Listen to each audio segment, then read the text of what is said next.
Nós vamos falar a respeito da justiça. A justiça é Cristo. É algo no qual nós temos falado, no qual nós temos compartilhado a partir da palavra do Senhor, trazendo entusiasmo para o nosso coração, trazendo esperança para o nosso coração. Mais do que isso, mas o que nós vemos diante dessa verdade, daquilo que nós temos vivido da palavra do Senhor, nós vemos que muitas pessoas ainda hoje, elas estão acostumadas a pensar no cristianismo como uma religião. Então, de que religião você é? Eu sou, faço parte do cristianismo, eu sou da religião cristã, e muitas pessoas enxergam dessa forma. Muitas pessoas estão acostumadas a pensar no cristianismo como uma religião. Mas o que eu quero te dizer essa noite é que o cristianismo, ele não é uma religião. E evidentemente nós falamos para as pessoas de fora como se fosse uma religião, a fim de que elas possam passar a entender que a verdade do cristianismo não é uma religião. Amém? Amém? Nós somos chamados a declarar o reino de Deus, nós somos chamados a trazer as boas novas do Senhor e trazer clareza de que o cristianismo não é uma religião. Mas se eu perguntasse para você, e eu quero que você faça exercício, se você está do lado de alguém, você pode olhar para ele, olha para frente, para trás, para o lado, e pergunta para ele, então o cristianismo é o quê? Pergunta aí, cristianismo é o quê? O que é o cristianismo?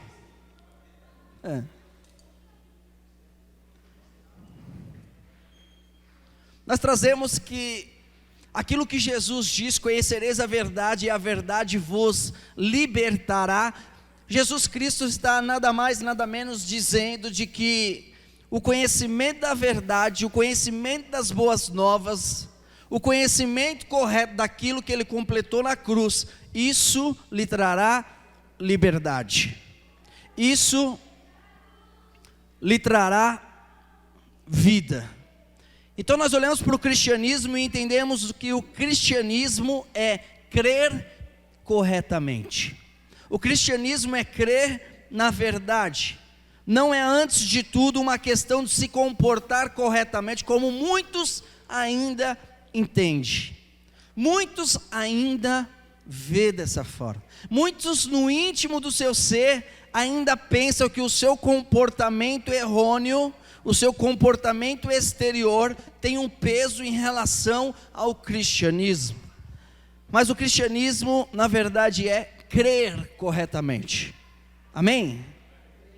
Então não é uma questão de se comportar corretamente, mas de se crer corretamente. Por que eu estou dizendo isso? Porque durante a história da igreja, o que nós vemos, a maneira como tem sido pregado, a maneira como Jesus tem sido apresentado, é de que você deve se comportar diferente, de que as suas ações elas devem ser diferentes, que a sua maneira de falar, a sua maneira de se vestir, a sua maneira de agir, ela deve ser diferente, visto que agora você é cristão.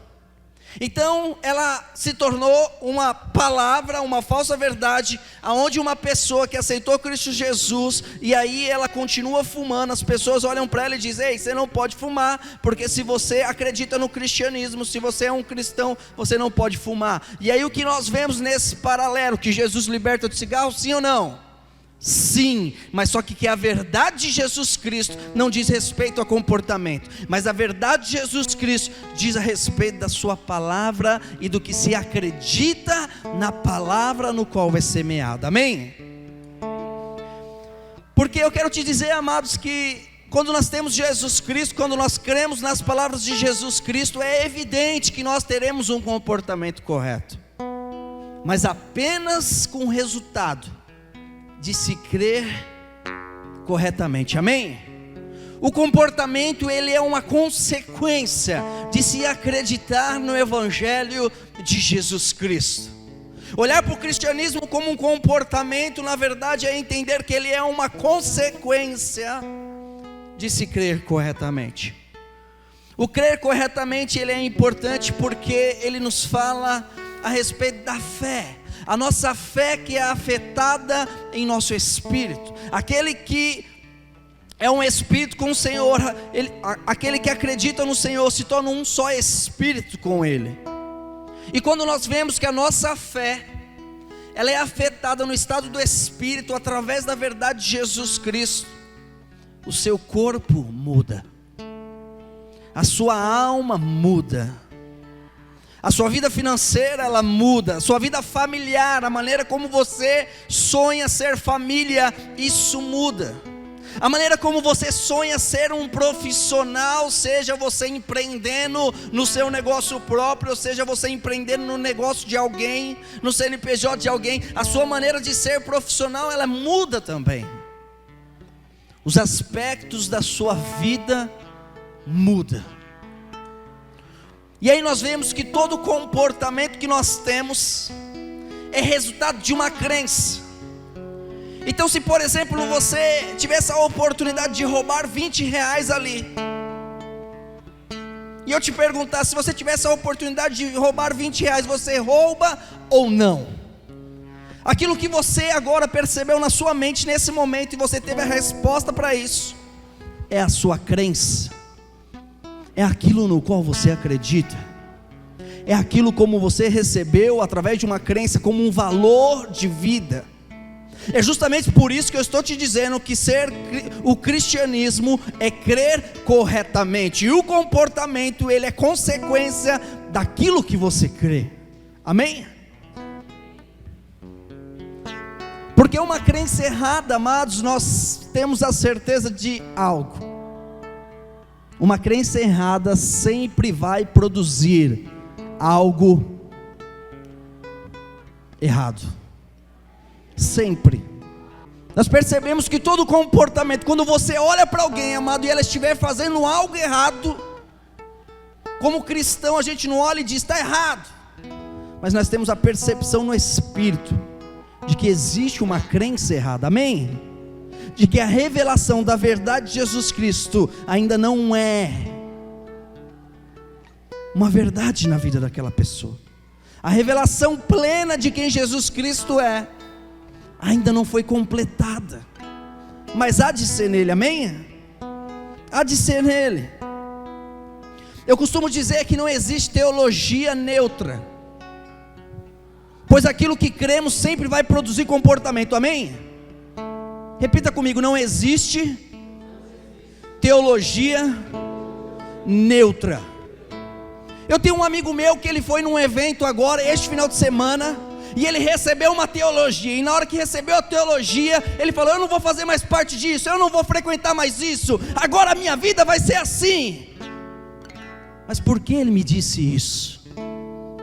Para mim é muito claro, e eu respeito isso.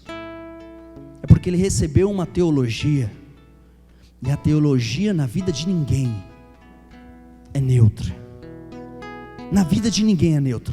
A teologia no qual recebemos, aquilo no qual nós acreditamos, de imediato, diga de imediato, muda o meu comportamento, amém? Tudo aquilo que nós vemos no exterior, antes de se concretizar no exterior, isso acontece em nossas crenças, isso acontece em nosso interior, e é por isso que eu quero te dizer mais uma vez, que a justiça é Cristo, porque Jesus Cristo nos dá revelação, Jesus Cristo nos dá clareza, Jesus Cristo nos mostra e nos traz maturidade para compreendermos as relações humanas, o que passa na cabeça das pessoas, o porquê elas agem da maneira que agem, porque Jesus Cristo, Ele conhece as pessoas, e hoje nós temos um Espírito que habita em nós, amém? E o que eu quero te dizer esta noite, amado, é para que você pergunte-se a você mesmo, o que é um arrependimento genuíno? Se eu perguntasse para você essa noite, o que é um arrependimento genuíno, qual seria a sua resposta? O que você me responderia de uma maneira muito curta? Porque o verdadeiro arrependimento é uma questão de mudança de mente, é uma questão de uma mudança de direção. O arrependimento genuíno nada mais é do que uma mudança radical de entendimento e de opinião, amém? Uma mudança radical de entendimento e de opinião. E quando nós renovamos a nossa mente, e eu digo isso, renovar a mente com a palavra de Deus, amém? Como que é importante haver renovação na vida da igreja?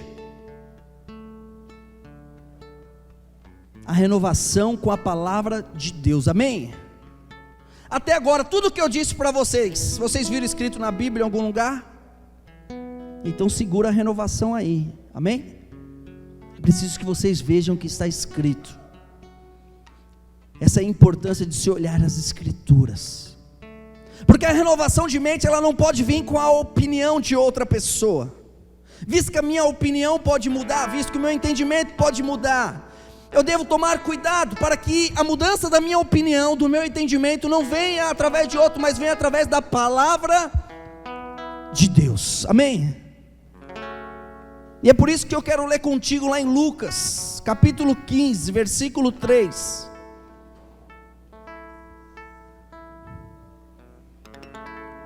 Nós vemos que quando a nossa mente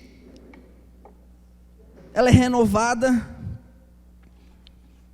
todas as vezes que a nossa mente é renovada, está havendo arrependimento, amém? Lucas, capítulo 15, versículo 3 em diante.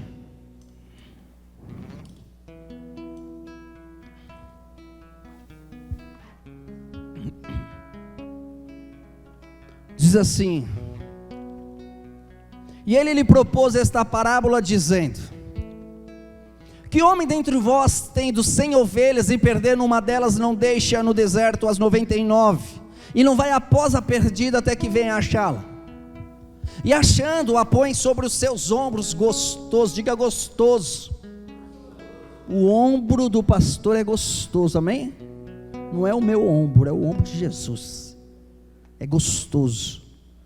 E achando-a, põe sobre os seus ombros, gostoso, e chegando a casa, convoca os amigos e vizinhos, dizendo-lhe: alegrai-vos comigo, porque já achei a minha ovelha perdida.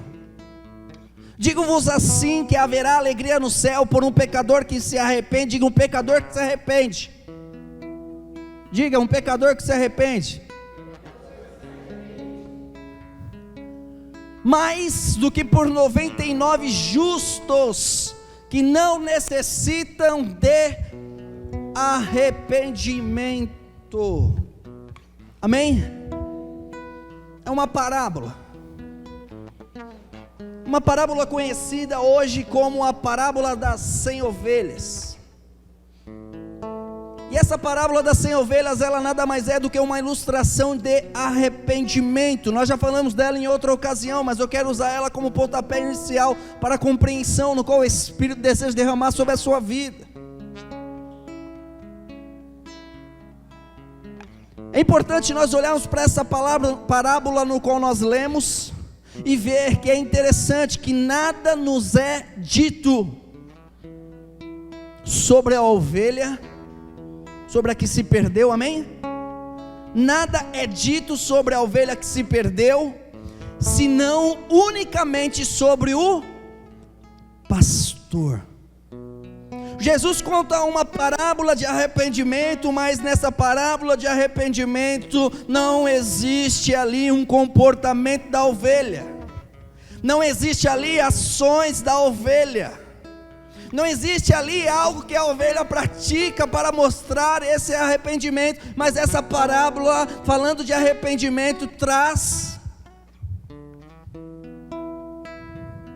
unicamente o posicionamento de um pastor, Jesus Cristo. Amém? E o que nós olhamos e vemos nessa parábola é que, primeiramente, quando se perde uma ovelha, o pastor, Jesus, é o pastor que sai à procura da ovelha. Oh, Jesus! É o pastor que sai para procurar a ovelha. É o pastor que deixa as outras 99 no aprisco. É o pastor que coloca nos ombros gostoso e a carrega. É o pastor que se alegra com os amigos logo após achar a ovelha. E aí eu te pergunto, numa parábola de arrependimento, aonde mostro as atitudes do pastor, aonde fica a ovelha nessa história?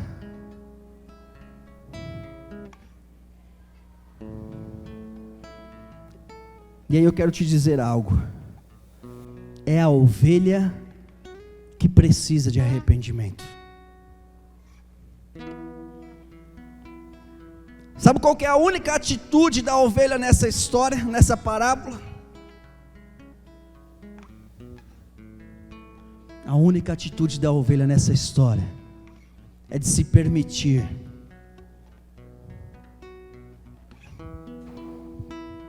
é de se deixar ser levada para casa, de não espernear, de não chorar, de não dizer não quero. Ela apenas consentiu, ela apenas se permitiu descansar nos ombros fortes. Lá em Isaías diz que o menino nos nasceu, um filho se nos deu, e sobre os seus ombros estaria o governo. Os mesmos ombros no qual Jesus utiliza-se para ilustrar essa parábola. O que a ovelha fez como arrependimento na história narrada por Jesus? Ela simplesmente se entregou ao pastor. É como nós nessa noite, simplesmente se entregando diante da presença dEle, diante dos ombros dEle. E Jesus disse mais que o fato de nós se entregarmos na presença dEle, o fato de nós consentirmos estar sobre os ombros dEle, Ele chamou de: esse é o verdadeiro arrependimento.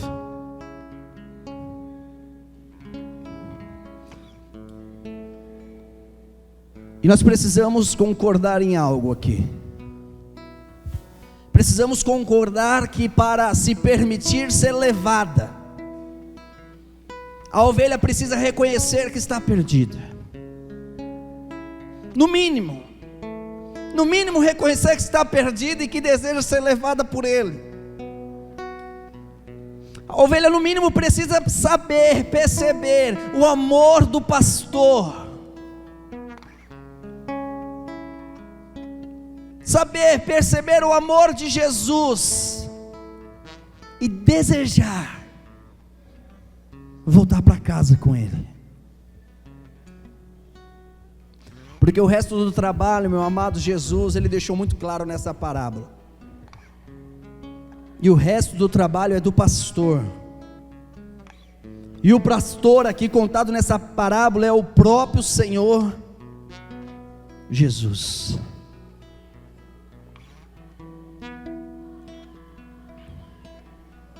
É interessante ler na palavra de Deus que Judas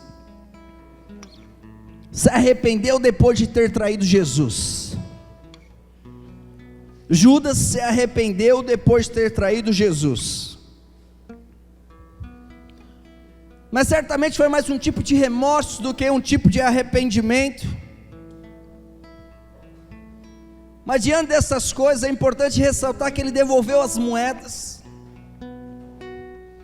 que ele reconheceu que tinha traído um sangue inocente,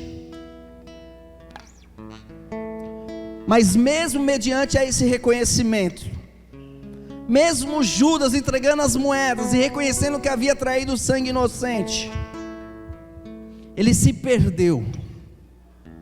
E por que ele se perdeu? Ele se perdeu porque tomou a justiça sobre si mesmo.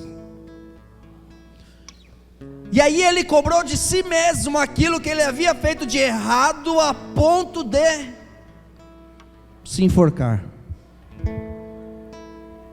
Nós podemos dizer que ele não se permitiu ser levado pelo bom pastor. Nós podemos dizer que Judas, se tivesse esperado um pouquinho mais, ele não precisaria ter ido para o madeiro, porque outro iria para o madeiro em seu lugar. Que ele não precisaria ser pendurado, porque pouco depois outro seria pendurado em seu lugar. Em Mateus 27, capítulo 27, versículo 3 a 5, nós vemos que ele se enforcou pendurado em uma árvore, sem saber que poucas horas depois, o Filho de Deus seria pendurado no madeiro para salvá-lo. Em Mateus 27, 3 diz assim: então Judas, o que traíra, vendo que fora condenado, trouxe arrependimento, as 30 moedas de prata aos príncipes dos sacerdotes e aos anciões, dizendo: pequei, traindo sangue inocente. Eles porém disseram: o que nos importa, isso é contigo. E ele, atirando para o templo as moedas de prata, retirou-se e foi-se enforcar. Em Romanos capítulo 2, versículo 24, nós vemos aquilo que está escrito e o porquê está escrito. Em Romanos 2, 24 diz: porque, como está escrito, o nome de Deus é blasfemado entre os gentios por causa de vós. E como se blasfema o nome de Deus por causa de vós? Por falta de entendimento e revelação de quem é Cristo Jesus. O que nós mais vemos por aí, amado, é uma mensagem no qual não é uma mensagem de Jesus, no qual não é uma mensagem da cruz, no qual não é uma mensagem da justiça de Cristo revelada em Jesus. Porque quando nós olhamos no Velho Testamento, os ninivitas, eles se arrependeram porque Jonas disse que a cidade seria destruída em 3 dias.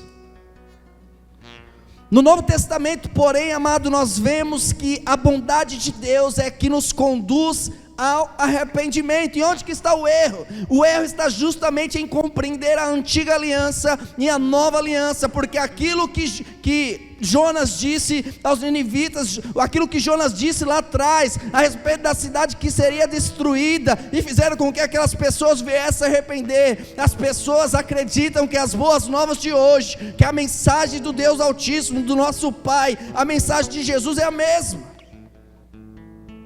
que a maneira de Deus fazer justiça é a mesma, e não é. Em Marcos 14, 72, Marcos 14, 72, nós vemos que foi o olhar amoroso de Jesus que conduziu Pedro ao arrependimento. Coloca para nós, por favor, Marcos 14, 72. Foi o olhar amoroso de Jesus que levou Pedro ao arrependimento. Observe que Pedro somente chorou depois que viu o olhar de Jesus, e não o contrário. E o galo cantou a segunda vez, e Pedro lembrou-se da palavra que Jesus tinha dito: antes que o galo cante 2 vezes, 3 vezes me negarás. E retirando-se dali chorou. Mas quando nós olhamos o que está relatado em Lucas, nós vemos que o que esse texto não diz, lá diz, Lucas faz questão de ressaltar que Jesus olhou para ele. E depois houve ali uma pré-resposta de Pedro. Por que eu estou te dizendo isso, amado? Eu estou te dizendo isso porque a mensagem hoje não é o contrário. Não é primeiro você se arrepende, depois você tem Jesus. É primeiro você tem Jesus, e depois você compreende o que Jesus fez por você. E aí sim você consegue dizer: obrigado, Pai. Obrigado, Jesus.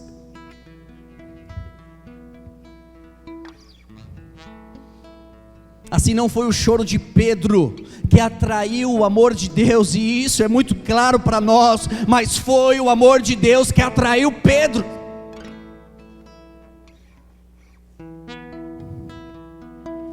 Amém? Não foi o choro de Pedro que atraiu o amor de Deus, mas foi o amor de Deus que atraiu Pedro.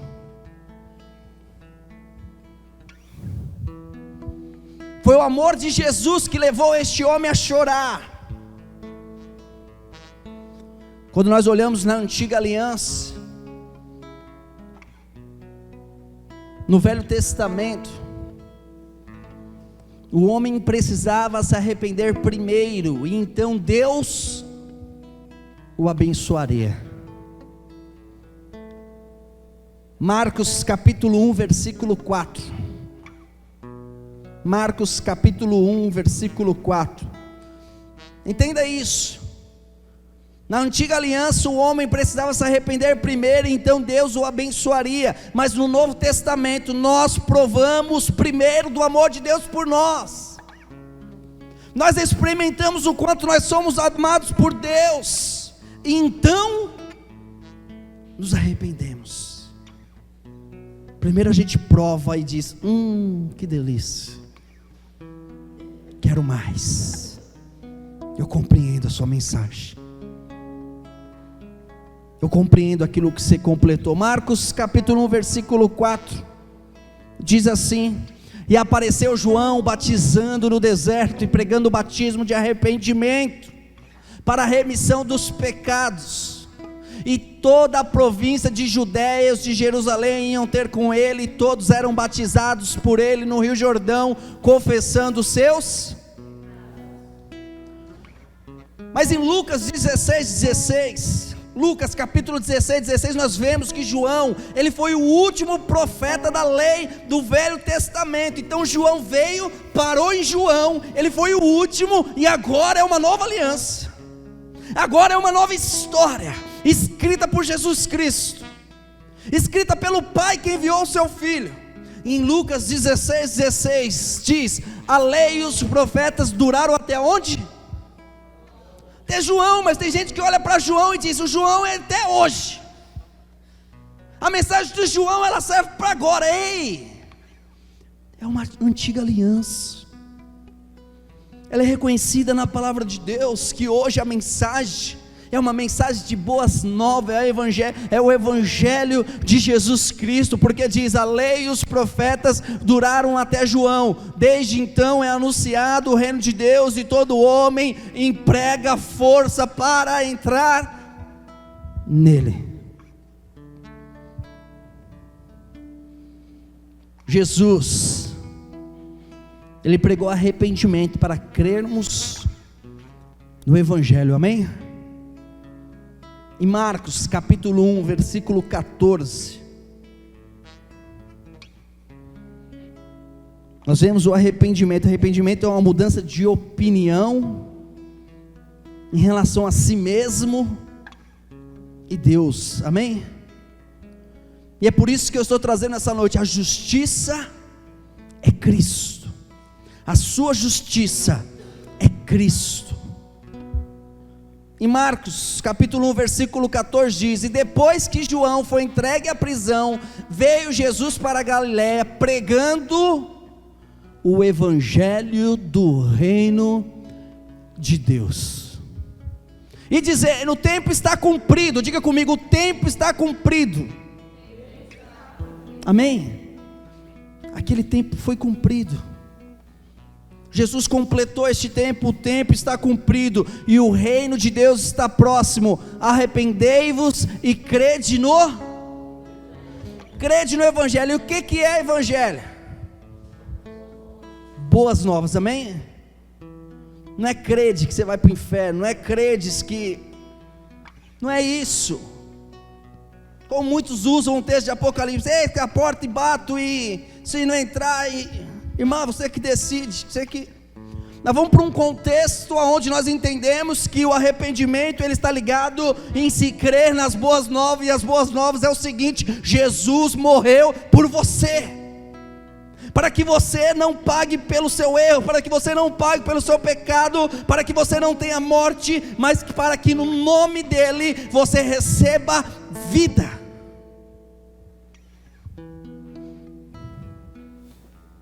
Em 2 Coríntios capítulo 7, versículo 10.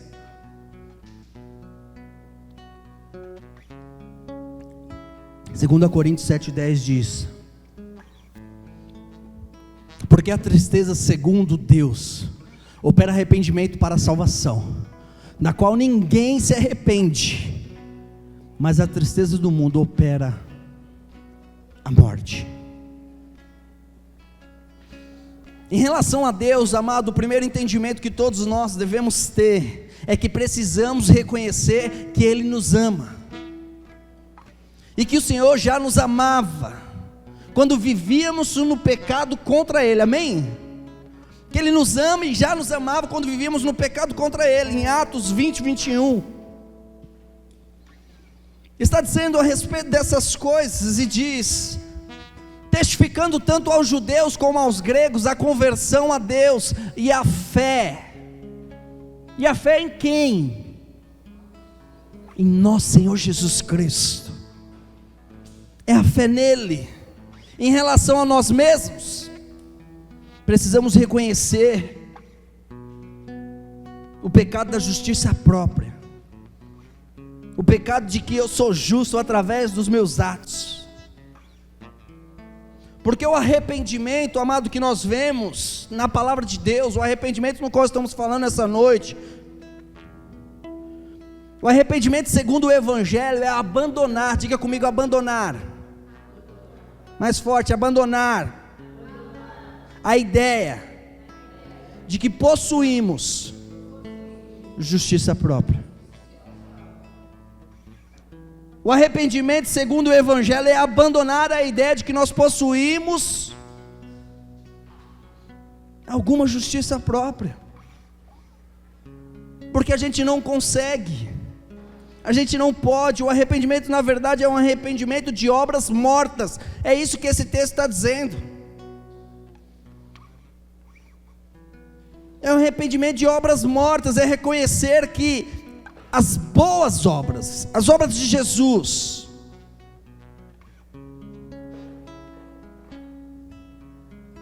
entenda isso. Moralidade, é o que esse texto está dizendo. Ele está dizendo, moralidade ou sacrifícios religiosos não pode te salvar. Moralidades e sacrifícios religiosos não pode salvar ninguém. Em Hebreus capítulo 6, versículo número 1, diz: por isso, deixando os rudimentos da doutrina de Cristo, prossigamos até a perfeição, não lançando de novo o fundamento do arrependimento de obras mortas e de fé em Deus. Entenda isso. Por isso, deixando os rudimentos da doutrina de Cristo, prossigamos até a perfeição, não lançando de novo o fundamento de arrependimento de obras mortas e de fé em Deus. Não é isso, não é obras mortas, não é sacrifícios e fé em Deus, não é moralidade e fé em Deus, não é isso, não é um bom comportamento e fé em Deus, mas o Evangelho de Jesus Cristo é fé em Deus. E ponto. Alguém pode te ver amanhã e dizer: mas você não é crente, você está fazendo essa piada. Mas você não é crente e está falando desse jeito. Mas você não é crente e está fazendo isso. Consciência da justiça de Cristo, fé Amém? É assim que você está justificado. A palavra de Deus diz que a fé que salva é aquela que Deus justifica o ímpio. Amém? A fé que salva é a fé que justifica o ímpio. Então, se nós não reconhecermos que somos ímpios, então não precisamos de um Salvador. Se você não reconhecer que você tem falha, então você não precisa de um Salvador. Lá em Romanos 4, 5, ele diz também a respeito destas coisas, e diz: mas aquele que não pratica, mas crê naquele que justifica, amém? Ele está dizendo assim: aquele que não tem um bom comportamento, mas crê naquele que justifica, aquele que moralmente perante a sociedade talvez é mal visto, mas ele crê naquele que justifica, amém? Porque o nosso pensamento, a nossa mentalidade muitas vezes ela está errada, e é uma mentalidade de crença, onde eu penso, eles vão dizer que eu não pratico, eles vão olhar para mim e dizer que eu não pratico, então se eu não pratico, eu não tenho justiça. Se eu não pratico, então eu não posso realizar isso, porque eu não sou justo. Mas ei, o que a palavra de Deus diz? Aquele que não pratica, mas crê naquele que justifica o ímpio, a sua fé lhe é imputada como justiça, amém? Lutero dizia, sabe o que Lutero dizia? Senhor, Tu és o meu pecado na cruz, e eu sou a sua justiça na terra. Senhor, Tu és o meu pecado na cruz, e eu sou a sua justiça na terra. Convicção de fé, convicção de crença correta naquilo que Jesus realizou. Nós vemos que Pedro cometeu o mesmo pecado de traição. Ele também traiu Jesus, ele também o negou 3 vezes, mas ele se permitiu ser amado pelo Senhor, porque muitos são como Judas. Muitos querem fazer justiça, punindo a si mesmo pelos próprios pecados. Muitos querem punir aquilo, a história que Deus está escrevendo em vossas vidas. Por quê? Porque eles querem fazer justiça para si mesmo. Deus chama, Deus tem um ministério poderoso, Deus tem marcado, Deus tem revelado, Deus tem entregado talentos, Deus tem entregado dons, Deus já deu toda a direção, mas a pessoa por si só, ela ainda quer ser punida por aquilo que ela praticou no passado, por uma vida não tão correta diante dos olhos dos homens, então ela quer ser punida ainda. E quando nós fazemos isso, estamos simplesmente andando pela justiça própria. E quando nós olhamos para a mãe de todos os pecados, nós vemos que a mãe é a justiça própria. Nós vemos que Jesus amaldiçoou a figueira porque ela simbolizava a justiça própria. Num tempo em que ela deveria estar seca, aquela figueira estava verde como se tivesse fruto. E quando nós olhamos para a palavra de Deus e olhamos de uma maneira teológica e vemos a primeira menção na Bíblia a respeito de figueira, é quando Adão e Eva tomaram das suas folhas e fizeram roupas para si, para cobrirem a sua vergonha. E as cintas no qual eles fizeram tipificam as obras humanas, tentando se justificar diante de Deus. Amaldiçoe a justiça própria em sua vida. Amaldiçoe em sua vida todo pensamento que vem para você tentar se justificar. Aprenda a viver sem dar explicações. Aprenda a dar não, sem explicar nada, sabendo que você já é justo em Cristo Jesus, que já existe uma história linda para você. Renuncie toda a justiça própria diante de Deus e se aproprie essa noite na justiça que vem de Cristo Jesus. Em Romanos capítulo 5, versículo 19, nós vemos que não tem a ver comigo e com você, não tem a ver com o que a gente fez, com o que a gente faz e com aquilo que ainda nós faremos, não é isso. Em Romanos 5,19 diz: porque pela obediência de um só homem muitos foram feitos pecadores, assim pela obediência de um, diga um, assim pela obediência de um, muitos serão feitos justos.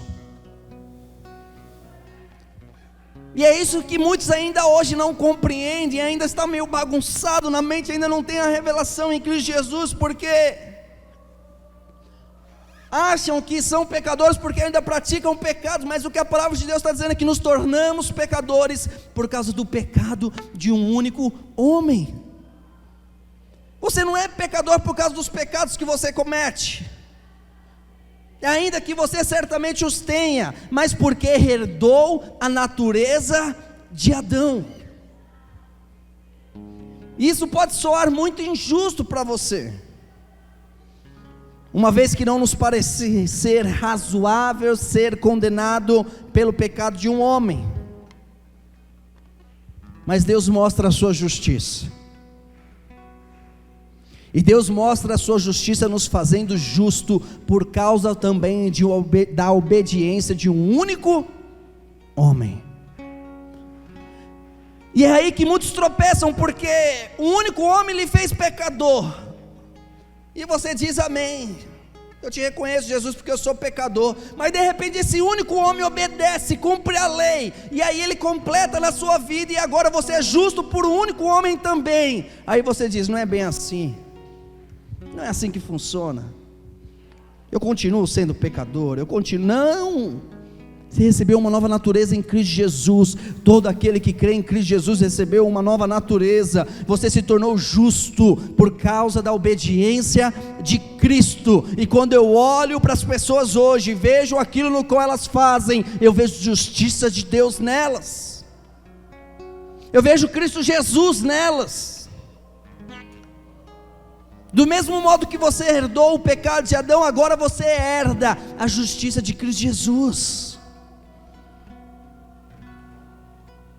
No tempo que você era pecador, certamente fazia boas obras, certamente dava comida aos pobres, ajudava alguém, ajudava um vizinho, ajudava um familiar, ajudava alguém de alguma forma, ajudava os enfermos, e mesmo sendo pecador, você fazia todas essas coisas, e essas boas obras fazia de você justo diante de Deus? Certamente que não. Você ainda era pecador.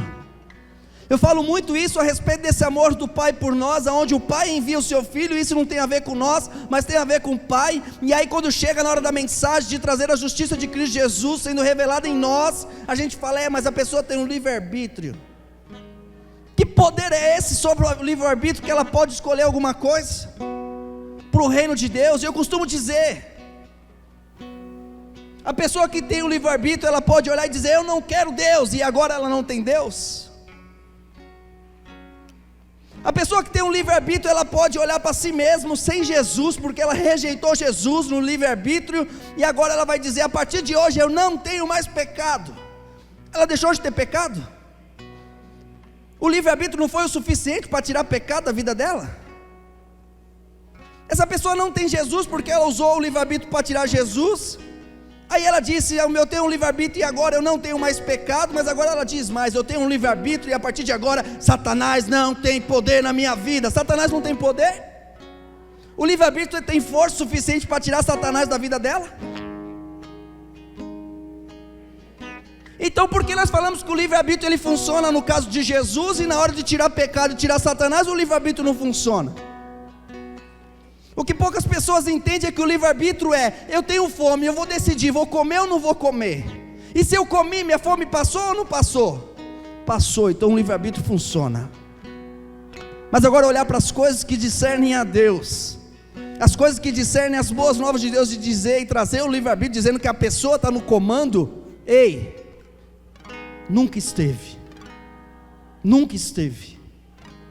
Quando você olha para as Escrituras, compreende as Escrituras, você passa cada dia mais a ter revelação de que não é dessa forma.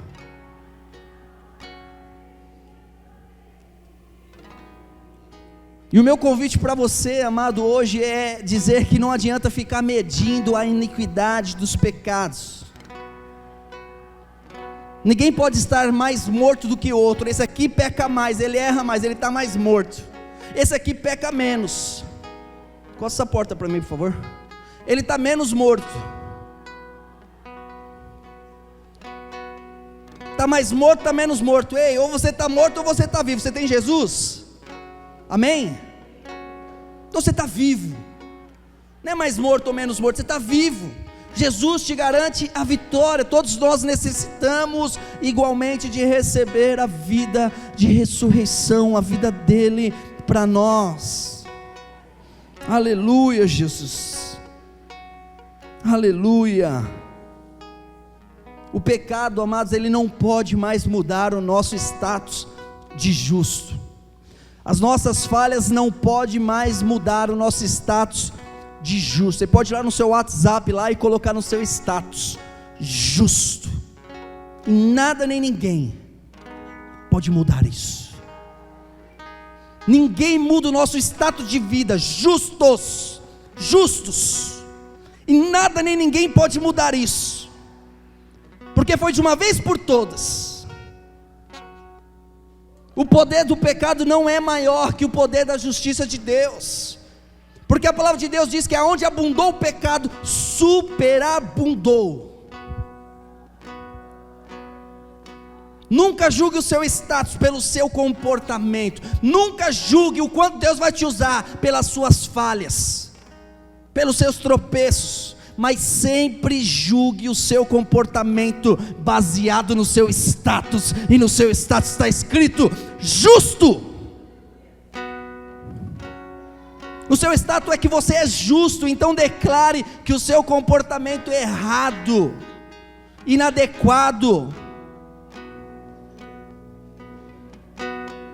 Existe, mas eu sou justo. Nunca faça o contrário. Não rejeite a sua condição de justo porque você pecou. Não rejeite o seu status de justificado porque você errou. Nunca faça o contrário. Isso não é um tipo de licença para pecar. A força do pecado, amados, não é a graça, mas a força do pecado é a lei, é a exigência, a regra. Em Romanos 6, capítulo 6, versículo 14 diz, olha o que a palavra de Deus diz a respeito de nós, e diz assim: porque o pecado não terá domínio sobre vós, pois não estáis debaixo da lei, mas debaixo da graça. Essa é a certeza que nós temos. O problema é que pensamos que somos justos apenas quando confessamos nosso pecado. O problema é que nós pensamos que somos justos apenas quando fazemos as coisas direito. E é evidente, amados, que nós falamos a respeito do nosso pecado ao Senhor, mas quando nós olhamos para o livro caixa das nossas falhas, está escrito no final: pago. É a mesma coisa do que você ter um mercadinho do lado da sua casa, e você vai buscar uma bolacha, vai buscar isso, vai buscar aquilo, e fala nota, nota, nota. Aí no final do mês você vai lá e fala: deixa eu pagar a conta, quanto é que está? Aí fala assim: não, está pago já pagaram por você. Você fala: meu Deus, que isso? Aí no mês seguinte você vai lá de novo e pega mais coisa ainda, que você fala: já pagaram, então eu tenho dinheiro em dobro. Aí você começa a pegar mais coisa, e no final do mês você fala: quanto que eu estou devendo aí? Aí está escrito lá: não deve nada, foi pago. É isso que nós somos nele. Nós podemos até olhar para o livro caixa lá e ver todas as coisas que nós erramos, mas a crença correta é você olhar para aquilo que você errou e você falar: uhul. Tudo aquilo que você comprou, você falar: uhul, está pago por ele, está pago por Jesus. Nós já fomos feitos justos pelo sangue de Jesus, amém? Essa é a nossa justiça é Cristo. Quando pensamos que somos justos somente quando confessamos, nós caímos na arapuca, e essa arapuca é uma arapuca de introspecção, onde eu começo a olhar para mim, fico olhando e me analisando o tempo todo, e na hora que eu começo a analisar a mim mesmo, aí eu começo a me comparar com outras pessoas, isso começa a me gerar angústia, isso me começa a gerar morte, tristeza, achando que a minha vida está atrasada, de que as coisas deram errado, de que já era para eu estar assim, agora eu estou assado. A introspecção é um tipo de justiça própria, que você olha para si mesmo e começa a dizer: se eu tivesse feito diferente, a minha vida estaria assim, assim. É um tipo de justiça própria, é a carne tentando ser melhorada a todo momento, o homem pensando que pode transformar pela própria força do braço. Ei, tenha consciência de que você está na mão do Todo-Poderoso, tenha consciência de que a sua vida está sendo governada por Ele, não poderia ser melhor do que está, a sua vida não poderia ser diferente, você está no status máximo da vitória, da vontade e daquilo que Cristo tem para você. Desfrute disso.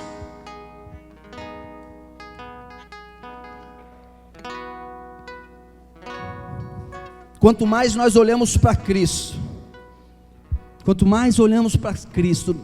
mais esquecemos de nós mesmos, mais somos cheios de vida, e mais somos transformados de glória em glória. E tudo que nós precisamos entender essa noite é que a justiça dele é que nos faz justos, e não o nosso bom comportamento e as nossas boas obras. O diabo sempre dirá para você: olhe para você, você não obedeceu o suficiente, você não fez as coisas direito, você está só começando. Como pode crer em Deus? Como você vai crer na cura? Como você vai crer na transformação? Como você vai crer nas coisas diferentes? Como que você vai crer em Deus para prosperidade? Você desobedeceu. O diabo sempre vai dizer essas coisas para você, amado. Você não é mais justo diante de Deus. Uma vez uma outra pessoa fez uma piada a alguém, aí a pessoa olhou para ela e falou: nossa, você fez essa piada, mas você não era crente? Ei, se eu duvidei diante daquilo que a pessoa me disse na piada que eu fiz, dizendo: putz, eu acho que eu nem fui um crente tão bem assim, eu não entendi a justiça de Deus, eu não entendi quem é que me justifica e como justifica. Se a pessoa fala da minha roupa, se a pessoa fala da maneira que eu falo, se a pessoa fala, e isso me traz dúvida, é porque eu tenho dúvida da verdade do Evangelho, é porque eu tenho dúvida do verdadeiro motivo no qual Jesus morreu naquela cruz. E esse é o momento que precisamos trazer todo pensamento de obediência, mas não a nossa obediência, mas como está escrito na palavra, a obediência de Cristo Jesus. Eu quero ler em 2 Coríntios 10, 4. 2 Coríntios 10, 4. Diz assim: porque as armas da nossa milícia não são carnais, mas sim poderosas em Deus para a destruição das fortalezas, destruindo os conselhos e toda a altivez que se levanta contra nós, contra o conhecimento de Deus, e levando cativo todo entendimento à obediência de... É isso que esse texto está falando. Destruindo os conselhos e toda altivez que se levanta contra o conhecimento de Deus. Qual que é o conhecimento de Deus? Eu vou te falar qual é o conhecimento de Deus. O conhecimento é que Jesus morreu na cruz por você. Vocês conhecem essa história? Então vocês têm um conhecimento de Deus hoje. E levando cativo todo entendimento à obediência de Cristo. O que é levar cativo a obediência de Cristo? É quando eu digo que não é por Cristo, é por você. Eu estou levando cativo o entendimento da obediência daquele que me faz justo. Mas Jesus diz: conhecerei a verdade e a verdade vos libertará. te libertará para a vida. Para que quando você faça uma piada, alguém fala, você não é crente, eu falo, Jesus morreu por você também. Vive essa vida de liberdade. Conheça as boas novas de Jesus, foi por você, Ele te ama, mas te ama tanto.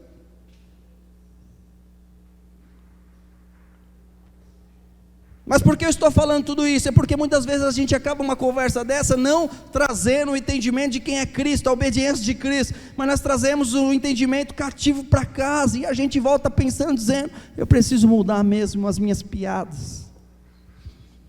E aí você se torna aquela pessoa ranzinza, triste, que olha para o seu passado e diz, eu lembrava de tantas piadas, e hoje eu não falo nenhuma mais. Eu era tão feliz, eu fazia as pessoas felizes, agora eu nem sequer vejo motivo para viver. Ei, Jesus é o seu motivo para viver, é trazer todo o pensamento à obediência de Cristo. É porque Ele obedeceu, diga assim, é porque Ele obedeceu, que eu fui feito justo. Aleluia, Jesus. Coloque-se de pé em nome de Jesus. Aquele que puder, eu quero que você descanse nessa verdade, eu quero que você descanse no seu representante, e Jesus é o nosso representante diante do Pai. Em 1 João 4,17 diz, nisto é o perfeito amor para conosco, para que no dia do juízo tenhamos confiança, porque qual Ele é, somos nós também neste mundo. Eu vou ler de novo para você. Nisto é o perfeito amor para conosco, para que no dia do juízo tenhamos confiança, porque qual Ele é, somos nós também neste mundo. Jesus é justo, sim ou não? Se Ele é, você é também. Se Ele é, você é também. Aleluia, Jesus. João diz, como Ele é, nós somos neste mundo. Se Ele é aceito por Deus, nós também somos. Se Ele é justo, nós também somos justos. Se Jesus é saudável, nós também somos neste mundo. Se Jesus é próspero, nós também somos. E se Jesus está debaixo do favor de Deus, nós também estamos. Eu sei que são afirmações poderosas, que eventualmente serão confrontadas pelas nossas circunstâncias diárias. Se você está numa situação não tão legal, se você está doente, se você tem alguma dificuldade, lembre-se que qualquer um dessas circunstâncias é um fato, mas a verdade de Jesus Cristo é maior do que qualquer fato. Talvez seja um fato você estar enfermo, mas a verdade é que Cristo já levou na cruz as nossas doenças. Fique com a verdade e rejeite todo o fato da sua vida, porque o fato é momentâneo. Eu posso afirmar para você, vai passar, mas a verdade de Jesus Cristo compartilhada aqui hoje é uma verdade eterna. Nós vimos que Jesus, na parábola das ovelhas, Ele foi o pastor, mas nós podemos também compreender que mediante o sacrifício como cordeiro, somos feitos justos. Em Apocalipse 7,17 diz, porque o cordeiro que está no meio do trono os apacentará, e lhe servirá de guia para as fontes das águas da vida. e Deus limpará dos seus olhos toda a lágrima. Aquele que é o nosso supremo pastor, também é o Cordeiro de Deus que tira o pecado do mundo. E que possamos, diante dessa verdade, fluir mais e mais para essa próxima semana no qual nós temos pela frente, com a certeza de que o sacrifício foi único e que esse sacrifício nos basta para recebermos a plenitude do Pai.